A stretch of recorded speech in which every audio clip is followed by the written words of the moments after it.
A'udhu billahi minash shaitanir rajim. Bismillahir rahmanir rahim. Falenderojmë Allahun subhanahu wa taala, ashtu siç rakon madhësisë e tij, i dërgojmë salavat dhe selamet të dashurit ton Muhammedit sallallahu alaihi wasallam, familjes së tij të ndershme, shokët e tij besnik dhe gjithë atyre që ndjekën rrugën e këtij pejgamberi. Dhe së dashur, nëse e shikojmë ajetet e agjerimit, do ta shohim që Allahu po thotë, pasi që kallëzon Zoti që është farz agjerimi, ja ledina amanu kutiba alaykumus siyamu kama kutiba alal ladina min qablikum la'allakum tattaqun. O ju që besuat, ju është bërë farz agjerimi, ashtu si është bërë farz atyre që ishin para jush, la'allakum tattaqun.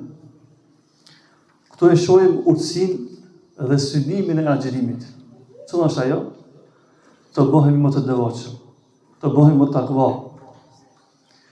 Dhe ishta mi thonë disa fjalë, pse agjerimi njeriu në bëj ka më takva. A e ka shku në mendja me meditue, pse Zoti agjerimin e ka konsideruar sikur mjet që njeriu më arrit deri tek takvalloku. Ulemat e përmendin disa pika.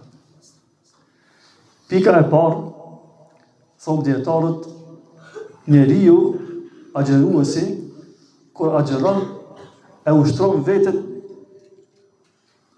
të shtohet bindja ma tepër se Allah e shikon. Çish ndodh kjo? Me agjerim. E keni vetë në falmi, namazi jonë shihet. Por agjerimi jonë shihet, nuk shihet. Është diçka e fshehtë. E çka i bie kjo? Kjo i bie që agjerimi ta ushtron mbi këqyrën e Zotit. Ta shton bindjen që Allahu të përcjell. E njeriu që e shton bindjen që Allah e përcjell, a nuk bëhet më i devotshëm? Për arsye më dha agjerimi, njeriu ne bën më të devotshëm nga si ja shton dozën e mbikëqyrjes së Allahut. Subhanallah. Kjo një. Arsyeja e dytë, pse njeriu në agjerimi bën më të devotshëm? Dietar thonë, agjerimi edukon njeriu lakmien. Se ne jemi lakmiqarë, lakmojmë me hangër, lakmojmë me pi, lakmojmë me shëtit, lakmojmë... Normal është. Allah që në ka kriju. Por agjerimin na edukon lakmin tonë. E shohmi ushqimin, e shohmi pijen, e shohmi se në tjera po i kemi haram. E kjo çka i bje? Me ta eduku lakmin. E njeriu që edukon lakmin, a nuk bëhet më i devotshëm? Pa dyshim që po. Ta si më thonë, tani njeriu që edukon lakmien, i vjen mundësia gjunahit. E ka të eduku me lakmien. I thotë gjunahit jo. Njeriu që edukon lakmien, i vjen namazi, e mund nefsin, se ka eduku lakmien. Këta si më thonë, agjerimi, ta edukon lakmien. Automatikisht kur edukohet njeriu që me kontrollu lakmin, atër botët me të hoqë. Ishtë arsyeja e dytë. Arsyeja e tretë. Dietarë thonë, agjerimi njeriu në bën më asket.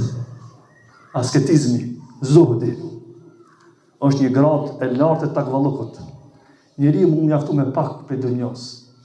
Mos me konë shumë lakmiqar. E agjerimi e bën çket punë.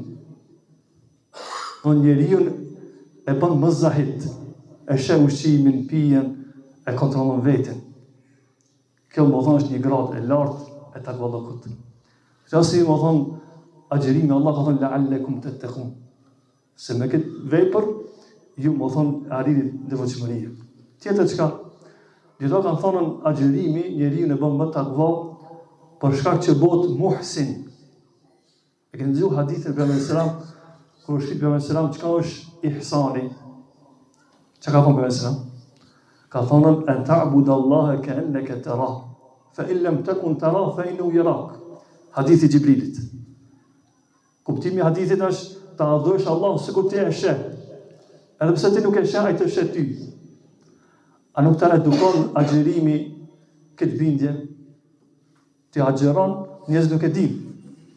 E ki drejtu lidhen kontaktin me Zotin. Pra shikohu agjerimi të bën edhe muhsin. E njeriu që bëhet muhsin bëhet më takva. Dhe asi më thonë, një ndër synimet më të mëdha të agjerimit, ka dhe synime tjera, inshallah do të folmi në të tjera, është njeriu që me arrit takvallukun. Po arrit takvallukin, ku arrimi, ku mrimi, është shpit me një hadith për mësëm ka thonë një sahabi, ja Rasulullah, cëlla punë më së shumë të njeriu në shtin xhenet. Për mësëm ka thonën, at-taqwa wa husnul khuluq. Ka thonë me selam, kur shpit cëlla punë më shumë të njeriu në shtin xhenet, për mësëm ka thonën, devotshmëria dhe ahlaki i mirë, sjellja e mirë. Pastaj dy punë që njeriu më së shumë të shtin xhenet. E ne me agjerim, më thonë, me rinë e Zotit, ku e lusë Allah s.w.t. në bëjë Zotit më të devotshëm. Nëse kemi arrit këtë gradë, inshallah të arrim edhe xhenetet e Allahut subhanahu wa taala. Allah na bëf prej tyre. Amin të themi kësaj lutje. Inshallah vazhdojmë me namazin.